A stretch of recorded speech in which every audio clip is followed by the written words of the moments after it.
एक पावन चरित्र है श्री भक्त गोपाल चरवाहे का।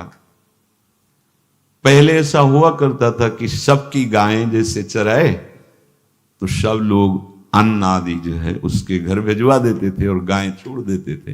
वो ग्वाला ही कहा जाता था। सैकड़ों लोगों की गाय चराता था और उसके घर में अन्न आदि जो आवश्यक सामग्री है भिजवा दी जाती थी। ना तो एक अक्षर वो पढ़ा लिखा था और ना कभी उसने भगवान का नाम या कोई चर्चा सुनी थी। उसके कोई परमार्थ से संबंध ही नहीं था। बस गाय चराते थे, जंगल में रहते थे, पत्नी भोजन पहुंचा देती थी और परिवार चलाने के लिए गांव के लोग दे देते थे अन्न, क्योंकि सबकी गाय चराते थे। ना तो उसको किसी धर्म का ज्ञान था, ना किसी साधना का ज्ञान था। एक दिन देखा जंगल से एक मंडली जा रही संतों के। ओ श्री राम जय राम जय जय राम, श्री राम जय राम, ऐसे कीर्तन। संत जन पहले मंडली बना के चलते थे तो नाम कीर्तन पद कीर्तन ऐसे। उसको बड़ा आनंद आया। उसको लगा कि इतने झूम झूम कर संत जन गा रहे हैं, किसी से बात नहीं की, पकड़ लिया। अब पूरा तो नहीं, बस उतना राम राम राम राम ऐसे करने लगा। देखो कई बार कहा है यदि आप बिना गुरु मंत्र के भी नाम जप करेंगे तो नाम जप आपको गुरु तक पहुंचा देगा, क्योंकि गुरु प्रदत्त नाम भगवत साक्षात्कार कराता है। 50 वर्ष की अवस्था लगभग हो गई थी। कभी कोई तीर्थ याटन, धर्म कार्य, शास्त्र स्वाध्याय, सत्संग कुछ नहीं। देखो कृपा, विश्वास। अब वो अलौकिक ढंग से नाम में मिठास लगने लगी उसको, तो जोर जोर से कभी कभी नाच पड़ता, चरवाहा है ना, गाता, तो और जो लोग थे उसका उपहास करते। अरे नरक में भी ठौर नहीं मिलेगी, जिंदगी में कुछ पुण्य नहीं किया, ये ऐसे लोग बहुत उपहास करने वाले।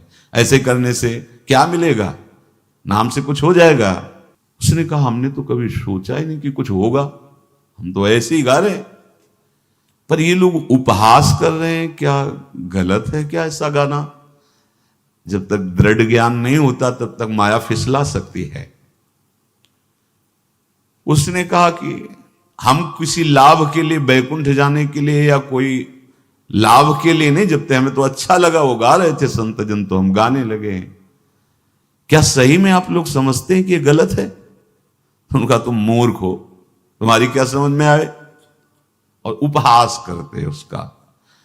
उसके मन में एक बात आई, कोई ये प्रमाण दे दे मुझे कि ये जो मैं संतों के मुख से सुना नाम, ये परम सत्य है, ये परम सुखकारी है और इससे क्या वैकुंठ मिल जाएगा? कोई तो मिले मुझे। और जब किसी के हृदय में ऐसी आकांक्षा होती है तो वही मिल जाते हैं जो सबके हृदय की जानते हैं। एक दिन उसने देखा जब लोग दिल्ली की हंसी मजाक कर रहे थे, उसी समय एक लंगोटी पहने हुए, हाथ में कमंडल और दंड धारण किए हुए कोई वीतराग परमहंस दौड़ा, चरणों में गिर गया। महाराज महाराज, बस एक बात आप बता दीजिए, जो हम राम राम कह रहे हैं, ये लोग उपहास करते हैं, क्या इससे हमारा कल्याण हो जाएगा, वैकुंठ मिल जाएगा?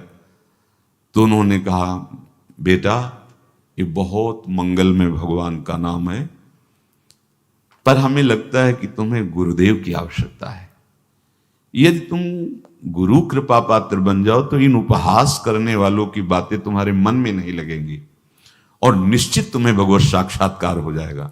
तो पैर पकड़ लिया और कहा महाराज आप ही गुरु बन जाओ ना हमारे, आप ही हमें मंत्र दे दो। तो उन्होंने कहा हम तो तीर्थ यात्रा में हैं, ऐसा हम नहीं कर सकते, पर यदि तुम भगवान से प्रार्थना करोगे तो तुम्हारे कल्याण के लिए सदगुरु प्राप्त हो जाएगा। इसलिए जैसे कोई पूछते किसको सदगुरु बनाऊं, तुम कहते किसी को नहीं, पहले भगवान को मानो, श्री हरि को, जगत गुरु श्री कृष्ण को, फिर उनसे प्रार्थना करो कि यदि आप आवश्यक समझते हो कि सदगुरु के रूप में आप आकर के हमारा कल्याण करेंगे तो मुझे पहुंचा दो, या आप स्वयं आ जाओ।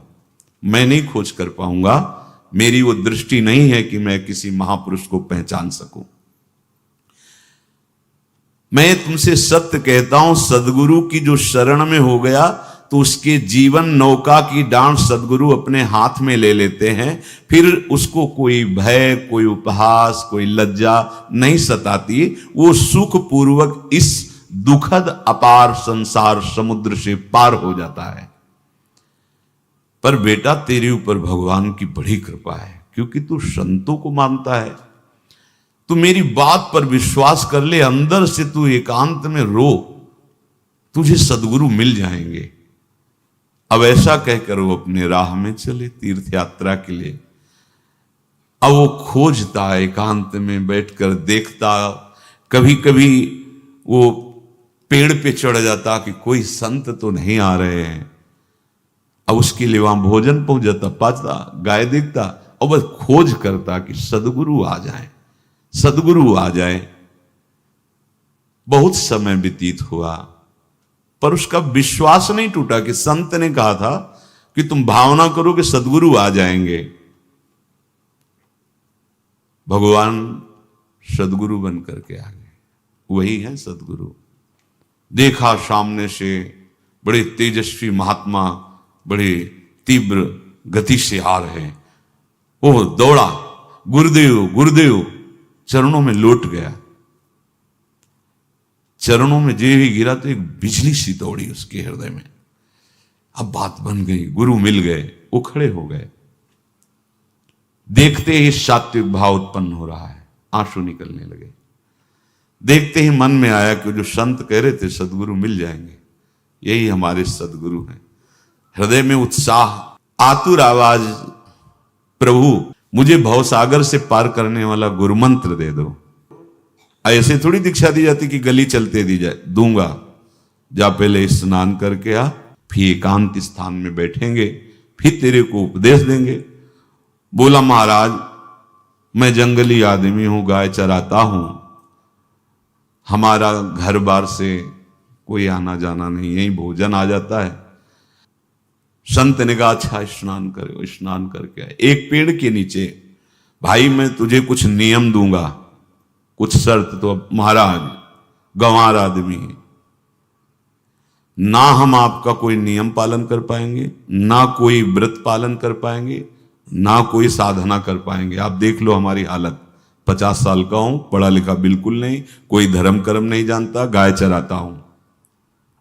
मुझसे बहुत बातें नहीं सदेंगी। अगर एक कोई बात बता दो तो प्रण करता हूं जिंदगी में प्राण त्याग सकता हूं, पर एक बात, कोई एक नियम कोई दे दो। हमें बहुत नियम तो नहीं समझ में आएंगे, एक कोई बात बता दो कि ऐसा कर लेना और मंत्र जपना, तो हम प्राण त्याग सकते, पर आपकी आज्ञा उल्लंघन। पर बहुत हम बातें नहीं मान पाएंगे क्योंकि हमारे इतना ज्ञान नहीं है।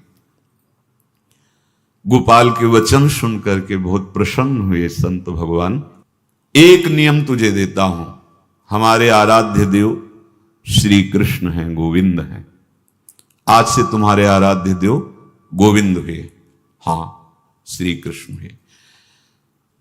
बिना उनको पवाए तुम्हें पाना नहीं है, बस यही तुम्हारे लिए नियम है। तुम्हारे पास जो आवे, सूखी रोटी, दूध, छाछ, जो भी, बिना उनको पवाए पाना नहीं है। सीधा सरल आदमी। गुरुदेव प्राण चाहे चले जाएं, बिना उनको पवाए आज के बाद कभी जिह्वा पे कुछ नहीं जाएगा। ऐसा गुरुजन आदेश करते हैं वैष्णव मार्ग के पथिकों को कि जल भी बिना अर्पित किए मत पियो। अगर आप बिना अर्पित किए पीते हैं तो आपकी बुद्धि में इष्ट देव के प्रति ममत्व तो नहीं आ पाएगा, नहीं आ पाएगा। अब तो गोपाल नाच पड़ा कि गुरु मिल गए, गुरु मंत्र मिल गए और इष्ट का पहचान मिल गई। उसी समय घर से भोजन आया, वही कभी चटनी रोटी, ऐसे ही बैठा एकांत वृक्ष के नीचे। आओ गोविंद, भोग पाओ। अब गोपाल विचार में लगा कि आ तो रहे हैं ही नहीं, और गुरुजी ने कहा बिना पवाए पाना नहीं। पूरा दिन व्यतीत हो गया। गुरुजी कह रहे थे घट घट में विराजमान भगवान है तो कहीं से भी प्रकट हो सकते हैं, तो अंदर मंत्र जपता हो, कहता आओ भगवान, पाओ आके, नहीं आए। महाराज हमारे गुरुदेव ने आपका ध्यान जो बताया था वैसे ही आओ, आप पाओ आकर के। रात्रि हो गई, देखा पर वो नहीं आए, तो भोजन उठाया, गाय को पवा दिया। तो बहुत सी गायें थी, भूखा रह गया। दूसरे दिन फिर भोजन आया, एक पत्ता टोरा, जल से छिड़का पत्ते में और भोजन रखा। भगवान को फिर पुकारा, आओ प्रभु। गुरुदेव ने आज्ञा की, बिना आपको पवाए हम अपनी जबान में नहीं रख सकते। शाम हो गई, रात्रि हो गई, फिर गौ को दे दिया, नहीं पाया। अब एक तो 50 वर्ष की अवस्था और गौओं के पीछे दौड़ना और भोजन पाना नहीं, शरीर में सामर्थ्य धीरे धीरे कम होने लगी। तीसरा दिन, चौथा दिन, पांचवा दिन, छठा दिन, सातवां दिन, दीनानाथ प्राण चाहे निकल जाए, हम गुरु की आज्ञा नहीं तोड़ सकते। अगर आप नहीं आएंगे तो भूखों मर जाऊंगा। पर हम ये बात देखो, ये बात चरवाहा है, कोई साधना पूर्व की नहीं। गौ सेवा के प्रताप से उससे संतों में प्रीति हो गई, नाम की कृपा से गुरु, गुरु की कृपा से नामी की प्राप्ति की चाह। ऐसे कई दिन व्यतीत होते गए, अस्थि मात्र होए रहे शरीरा। पूछते कि क्या बात है, भोजन तो हम रोज लाते हैं, आप रोज लेते हैं, क्या पाते नहीं? आपका विषय नहीं। शिक्षा मिलती है यहां, अपने गुरु उपदिष्ट साधन को किसी से बताना नहीं चाहिए। गुरु उपदिष्ट साधन जब तक सिद्धावस्था ना पहुंच जाए तब तक गुप्त रखा जाता है। जो जैसे आप सत्संग सुन रहे हो, इसमें कोई वचन आपको लगा, पकड़ लिया, अब वो जीवन में तभी बोलना है जब उसका प्रभाव हमारे जीवन में आ जाए। नहीं ऐसे नहीं बोलना, नहीं तो निकल जाएगा। और अगर रोक लिया तो मंथन करेगा अंदर और आपको उसमें स्थित कर देगा। एक भी शब्द नहीं बताया कि हमारी गुरु दीक्षा हो गई, गुरु जी ने कहा था पवा के पाना, और इतने दिन हो गए भगवान तो आ नहीं रहे, इसीलिए हम पा नहीं रहे, तो हमारी ये दशा है। देखो आज का समय ऐसा है कि प्रगट में सब इंद्रियों के पोषण की व्यवस्थाएं भगवान दी, चाहे गृहस्थ हो चाहे विरक्त हो, लेकिन क्या हमारे अंदर निष्ठा है ऐसी? सबरी जी जब उनके गुरुदेव पधारने लगे तो चरणों में रो के गिरे कि प्रभु, इस पूरे विश्व में मुझ अधम को सिर्फ आप ही प्यार करने वाले, आप ही ने दुलार करके मुझे रखा, नहीं सब जगह ठोकर मिलती, कोई भी संत महात्मा हमारी तरफ देखना नहीं चाहते, और प्रभु आप जा रहे हो, आप कैसे जीवन? जानते हो क्या कहा? हम तो भजन के प्रभाव से भगवान के धाम जा रहे हैं बेटा, भगवान स्वयं चलकर तुम्हारे पास आएंगे। सबरी जी बहुत वर्षों तक कभी गुरु के वचनों पर अविश्वास नहीं हुआ, क्यों कहते थे भगवान आएंगे, रोज पावड़े डालती हूँ, सोहनी लगा के जल छिड़कती हूँ, रोज लगता है फुसला तो नहीं दिया गुरु जी ने? नहीं, गुरु के वचन भगवान आएंगे। शायद ऐसा वर्णन कि शास्त्र हजार वर्ष सोचो जरा, और भगवान आए और सबरी को निहाल किया। ऐसे हो गुरुदेव ने कहा है भगवान आएंगे, जब तक वो ना पाएंगे तब तक हमने कहा है कि और उनका उद्देश्य अलग था कहने का कि आप भगवान को भोग लगा के पाइएगा और भजन कीजिएगा तो मंत्र के प्रभाव से तुम्हारे मानस पटल पर भगवान दिखने लगेंगे। ऐसा होता है, पर वो सीधा आदमी सीधा समझा, जब तक भगवान नहीं पाएंगे तब तक हमें नहीं पाना। 18 दिन बीत गए, कुछ ना खाना ना पीना।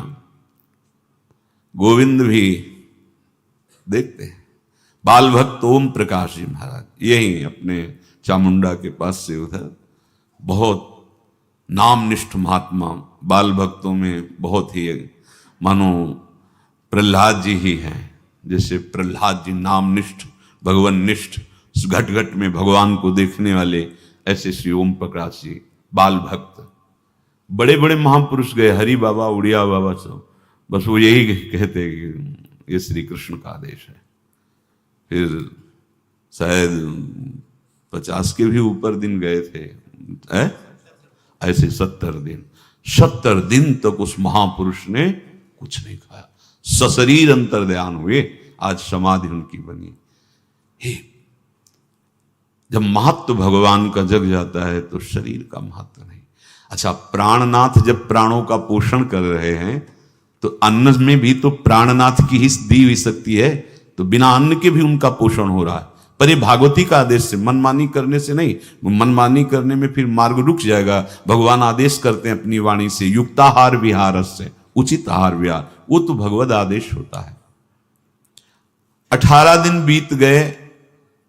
19वें दिन जब भोजन आया तो पेट की आंतें सब सिकुड़ गई थी। वैसे ही 50 वर्ष के थे, आंखें धस गई थी, उठने की ताकत नहीं। पत्नी ने फिर कहा कि आप कुछ तो बताइए कि क्या आपको कोई रोग हो रहा है? आप भोजन नहीं पा रहे, मैं रुक जाऊं यहीं आपकी सेवा के लिए, या आप घर चलिए? कोई उत्तर नहीं। आप जाइए, हम ठीक हैं। ऐसा फिर धीरे से पत्ता लाए, छिड़का भगवान, आओ पाओ आकर के। शाम हो गई, फिर गाय को दे दिया। विचार कर लिया कि अब मरना ही है। मुझ जैसे अधम के पास भगवान तो आएंगे नहीं, वो तो भगवान है।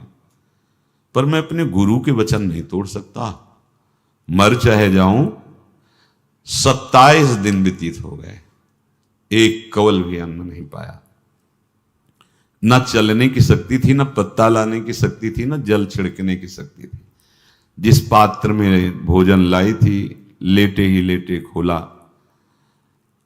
और कहा, प्रभु मुझे पता है आप इस शरीर से नहीं मिलोगे, पर आप जान लो मैं अपने गुरु की आज्ञा का उल्लंघन नहीं करूंगा। ये मतलब जितने महान हुए हैं सब निष्ठाओं में निष्ठावान हुए हैं। अपने लोग फिसड्डी हैं, जरा सा कोई दुख, जरा सा कोई सुख, फिसल जाते हैं। प्राण अनंत जन्मों की बिगड़ी 27 दिन क्या होते हैं? क्या होते 27 दिन? अनंत जन्मों का जमा कूड़ा करकट भगवान साफ कर रहे हैं। ये जो तन्मयता, गुरु निष्ठा, जो प्राण भूख से व्याकुल, सब भस्म हो रहे हैं पाप अनंत जन्मों के। अनंत जन्मों, जैसे हम सोचे कि भगवान इतने निर्दयी कैसे हैं? नहीं निर्दयी, आत्मा को कुछ फर्क नहीं पड़ता। और शरीर ने जो किए हैं जन्म जन्मांतरों के, वो निष्ठा के कारण दुख नहीं पहुंचेगा। निष्ठावान को दुख नहीं पहुंचता, वो आपको दिखाई देगा दूर से, उसको दुख नहीं पहुंचता, क्योंकि निष्ठा का कवच है, वो कभी कोई भेद नहीं सकता। किसी भी माया के यंत्र में ताकत नहीं कि निष्ठा को भेद सके, उसी को निष्ठा कहते हैं। नहीं भेद पाए। 27वां दिन है। पति की दशा देख करके कहा, स्वामी अब तो आप कहोगे भी तो मैं नहीं जाऊंगी। हम आपकी दशा, इशारे से कहा, आज भर चली जा, क्योंकि उसको लग रहा था आज प्राण निकल जाएंगे। आज भर चली जा, फिर कल से जैसी तेरी आज चली जा। इशारे से, बोलने की भी सामर्थ्य नहीं थी। गोपाल के आंसुओं की धारा चल रही, पड़े पड़े धीरे से खोला जो भोग है, और अंतस्थल, आज बोल भी नहीं पा रहे, अंतस्थल से कह रहे, प्रभु अब चाहे आके पालो या लिवा जाके पवा देना, देख लो आप, आखिरी है, आके पालो या लिवा जाना और अपने यहां पवाना, क्योंकि हमारे यहां तो पाए नहीं आप। बड़े प्रेम से अंदर से आवाज आई, गोपाल। आंख खुली, क्योंकि बोलने की हिम्मत ने, ये अंदर से प्रार्थना की थी, गोपाल वो अमृतमय। गुरुदेव ने कहा था कि उनकी वाणी से अमृत बरसता है। एकदम आंख खुला, देखा वही पीतांबर, वैसे ही मोर मुकुट, वही मुरली, वही करधनी, वैसे नूपुर, वैसे ललित त्रिभंगी। गुरुदेव ने जैसा वर्णन किया था वैसा ही सुंदर रूप गोपाल के सामने। प्रभु मुखमंडल की मनोहरता देखकर निहाल हो गए। ए निहाल कर देंगे। थोड़ी पीड़ा सहना सीखो, सहत सहत बाढ़े भगति, ग्रह तन गुरु हितगार, ग्रह तन गुरु हितगार, हार अपनी करिमा। सेवक जी कह रहे हैं, देखो गृह तन गुरु हित गार हार अपनी कर्म, तन मन प्राण गुरु वचनों पर न्यौछावर, जो भी सहना पड़े सहूंगा। मिल गए प्रभु, प्रभु दूर नहीं है। प्रिया प्रीतम बहुत कृपालु हैं। मानो करोड़ करोड़ काम की सौंदर्यता को हे करते हुए प्रभु के लावण्य का प्रकाश हो रहा है। मनहारिणी मुरली, जैसे कहा था अधरों में वैसे अधरों में विराजमान। अच्छा, खास बात ये, ना कोई गाय देख पा रहे, नहीं कोई और चरवाहा देख पा रहा है। ये भगवान, जैसे इस सभा में किसी से बात करें भगवान, किसी से मिले तो पास बैठा व्यक्ति भी नहीं देख पाएगा, ना जान पाएगा, क्योंकि प्राकृतिक इंद्रियां, प्राकृतिक शरीर, और वो चिदानंद में, वो तो जिसको दर्शन देंगे तो पहले दृष्टि प्रदान करते हैं। भगवान जिससे मिलते हैं पहले दृष्टि प्रदान करते हैं, तो गुरु रूप से दृष्टि प्रदान। ये जो अंतर में पुकारा ना, वो अंतर दृष्टि खुल गई, सामने देखा। इतना सुंदर विश्व मोहिनी भगवान श्री हरि का ललित त्रिभंगी रूप कि गोपाल की आंखें नहीं टिकी। इतना सुंदर रूप, आंखें भगवान के तेज के आगे बंद हो गई। जो भी बंद हुई तो देखा मानस पटल पर वैसे ही ललित त्रिभंगी। फिर खोला, देखा सामने भगवान मुस्कुराए, सामर्थ्य प्रदान की। देखो अर्जुन के साथ ही तो खेलते हैं भगवान सखा भाव से, रथाक रहे हैं, लेकिन भगवान का विराट स्वरूप देखने की सामर्थ्य अर्जुन में थी क्या? दिव्य दृष्टि प्रदान की। फिर भी कांप रहे थे अर्जुन जी भगवान की दिव्य दृष्टि संपन्न नेत्रों से उस विराट महिमा को देखकर कांप रहे थे अर्जुन। ये तो माधुर्य रूप प्रभु का है। उसने मानो इशारा किया प्रभु को कि हमारी सामर्थ्य में मैं शकील कर आ जाऊं, नजदीक आप आ जाओ। आ गए, अपना माथा प्रभु के चरणों में रखा, आंसुओं से भगवान के चरणों का प्रक्षालन कर रहा है। देखो गांव का गाय चराने वाला ग्वारा, जिसको कोई धर्म कर्म का ज्ञान नहीं, कोई भक्ति का ज्ञान नहीं, कोई शास्त्र का ज्ञान नहीं, भगवान ने फिर उसको उठाया और अपने हृदय से, ज्यों हृदय से लगाया, हष्ट पुष्ट स्वस्थ सब, अंतर बाहर पूर्ण, कोई पीड़ा नहीं, कोई दुख नहीं, बिल्कुल तेजस्वी स्वरूप। भगवान की स्पर्श की महान सामर्थ्य है। बाली ने बहुत मारा ना सुग्रीव को, तो कर प्रसाद सुग्रीव शरीरा, जे इस पर सारी पीड़ा गई। भगवान अमृत सावी है, भगवान दिव्य चिदानंद भाव देने वाले हैं। अब तो सुरमुनि वांछित प्रभु की छाती से लपटा हुआ है। ये ऐसा ना सोचो कि कहानियां हैं, ऐसा नहीं। ये सत्य विषय आप भी प्राप्त कर सकते हैं, इसी के लिए रोज सत्संग होता है। जब वो भगवान से लिपट कर छाती में अश्रु की बूंदे, तो भगवान ये था माम प्रपद्यन्ते, भगवान की अश्रु बूंदों से गोपाल का अभिषेक हो रहा है। मानो सुदामा मिलन हो रहा है जैसे। भगवान को दैन्य बहुत प्रिय है। तभी भाई जी महाराज कहते हैं पद में कि बुद्धिहीन बना दो हे भगवान, हमें बुद्धिहीन बना दो। ये जो बहुत बुद्धि चलती है ना, इसके लिए दौड़ भाग है। नहीं, सीधे प्रभु हमारे हैं, हम प्रभु के हैं। नाम जप आश्रय भगवत प्राप्ति निश्चित। भगवान बोले, प्यारे गोपाल अब तो रो मत, देख मैं तेरे प्रेम में पगी हुई ये जो सूखी रोटियां हैं अभी पाता हूं। और भगवान बैठ गए और उसके घर की जो रोटी थी उसे, देखो मुझे त्रिभुवन का कोई भी भोग प्रसन्न नहीं कर सकता गोपाल, मुझे त्रिभुवन का कोई भोग प्रसन्न नहीं कर सकता। इस बात को समझो। जिनको ये भ्रम हो कि हम अधर्म से कमा के 56 भोग लगा के प्रभु को प्रसन्न कर लेंगे, तो ये बात सुनो। कह रहे मुझे त्रिभुवन का कोई भोग प्रसन्न नहीं कर सकता, मैं ऐसे ही अन्न की चाह रखता हूं। भगवान के वचन, जैसे दुर्योधन का महल का सब वैभव त्याग के, स्वागत ठुकरा के और विदुरानी जी के हाथ का छिलका पाया। मैं ऐसे ही अन्न की चाह रखता हूं, भगवान कहते हैं, बलिहारी है। कभी प्यार से एकांत में रो के इनको पवाना सीखो। भले आप इतनी कटोरी में सब्जी, 2 रोटी, और अगर दैन्य भाव से कि नाथ कहां आप और कहां, कैसे आपको पवाएगा, जो छवि है ना, पंखा करते जाओ ऐसे बीच बीच में जल पिला, देखो ना, ये था माम प्रपद्यन्ते तास्तते भजम। आप जैसा मानोगे वैसा ही वो व्यवहार करेंगे, पक्का समझ लो।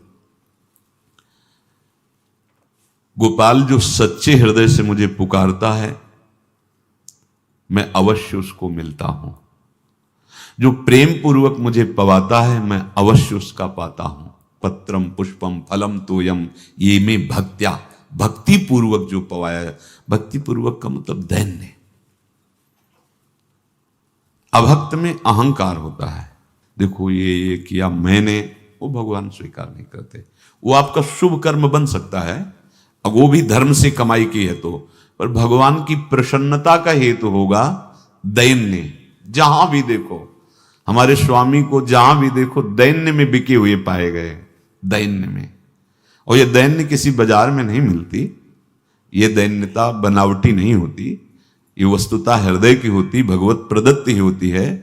पर जो संत सदगुरुदेव की आज्ञा का अक्षरशः पालन करे तो इस दैन्य का निश्चित प्रादुर्भाव हो जाएगा, अहंकार गलित हो जाएगा।